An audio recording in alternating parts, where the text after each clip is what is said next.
Hi guys, so for today's video I wanted to make a video about basically how to not get depressed and overwhelmed if you are vegan or an animal lover by the things you read about or see or just think about in general. Sometimes, it is so sad and you see it and other people don't, and it seems like such a impossible task to fix that, it can get really sad and depressing.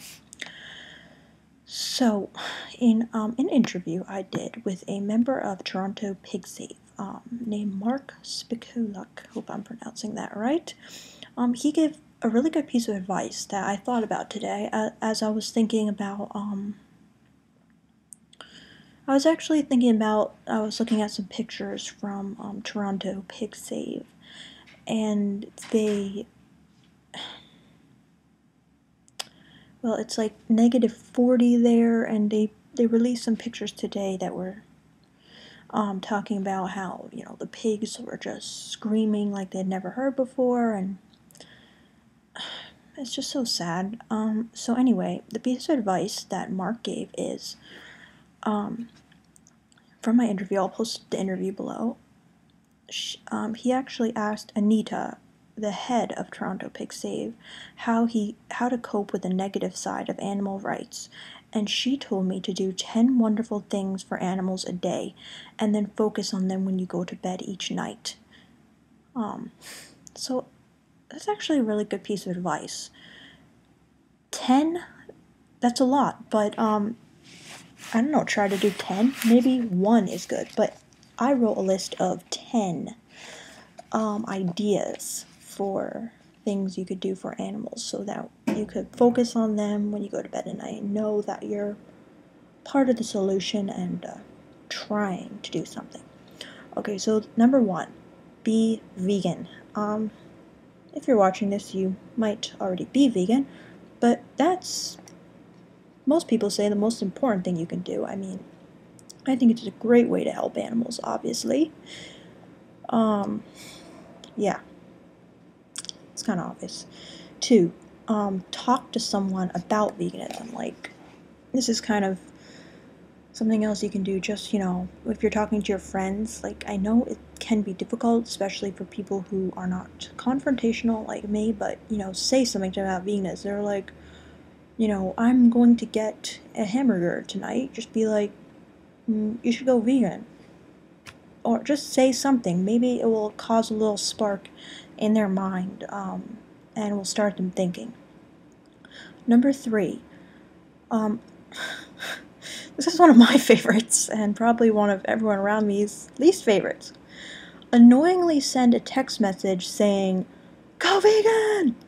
Basically, all caps, maybe about 20 exclamation points, just out of the blue, shock them. And, yeah, I find it's kind of like a joke, but also it's not a joke, because I want people to go vegan, but, I don't know if it's that effective, but maybe if I send them that text message enough, they will go vegan, because, you want your closest friends and families to see the light. You want them to be on the right side of history when everyone's vegan in the future. And, they're good people, and you know that if they only knew, they would understand, but they haven't really seen the light yet, so. Okay, number 4, you could blog about veganism. I started a blog, and yeah, I kind of felt, well, I have nothing really to say, but I do, and people find it, and people have even written me saying, like, inspires them to keep being vegan and stuff, and it's really fun to connect with people. So even if you think, like, you don't have anything to say, you might. And actually, my blog is what, made me see the light, because through the engagement with all the commenters, I started just getting more interested in animal rights. I started searching and researching, and I, read enough, and I watched enough online, and I was connected with enough people who had seen the light, as I like to say, that I myself also understood what veganism is all about. And if I had never started a blog, I wonder, how long it would have taken me to become vegan. Okay, number 5 is comment or tweet about, or just basically, yeah, like what I was thinking was comment on Facebook on someone else's post. Like maybe if you just like, what someone else shares, or add your 2 cents to a discussion about animal rights or something on Facebook, or even like let's say there's a company and they're like, look at this great new, fur vest, or not even fur, let's say leather, jacket. You could write a little comment that says pleather please, or go vegan because like I wish I could get it, but I only wear pleather, or I am vegan, like cruelty free. That kind of stuff gets listened to, surprisingly enough. Like, seriously, just by saying and kind of like complaining about a few things on my blog, I think that me, with the help of some commenters, have made like major changes in big companies' awareness of veganism and that their customers want veganism. And also by commenting on Facebook, like your friends might see it and sort of like start thinking, because sometimes Facebook does that where like you see someone's comment on something else. Okay, number 6, attend an activist event, or, better yet, start one. But, I once attended a PETA demonstration, Sharon Needles, from, what's that show, like RuPaul's Drag Race thing, like she was the winner, and I attended and like passed out flyers and dressed up as a zombie. That was cool. Or, you could, if you have like a cow save or pig save group in your area, you could do that or start one. Number 7, donate to a sanctuary. I will list some of my favorite places if you need ideas to donate to below. 8, wear a t-shirt that says go vegan or vegan. And this is something that I have seen a lot of vegans do, and at first I was like, this is bizarre. They only wear shirts that say vegan on it. Like, but you know what? That's really awesome. They're constantly advertising the message, and that's why they do it. So it's pretty cool. And yeah, you can, if you're like working out or something, just wear a shirt that says vegan. And you know what? Sometimes other vegans will like stop you. I know I definitely would. If I saw someone in that shirt, I'd be like, oh, me too. Okay, number 9, bear witness.